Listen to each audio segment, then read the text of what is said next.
I'm Philippa Rodseth, Manufacturing Circle Executive Director. Our South African economic landscape currently is experiencing pressure, and this is impacting on the iron and steel industry.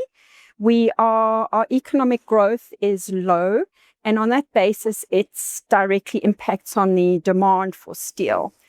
Currently, our supply and installed production capacity exceeds domestic demand. Industry needs to hear from government an acknowledgement that our steel industry and steel value chain is an important one. It's the backbone of our economy, and steel is required in order for us to decarbonize. So we do need to address how to sustain and maintain our current value chain, our upstream as well as downstream, because without it, we will continue to deindustrialize and we won't be able to decarbonize.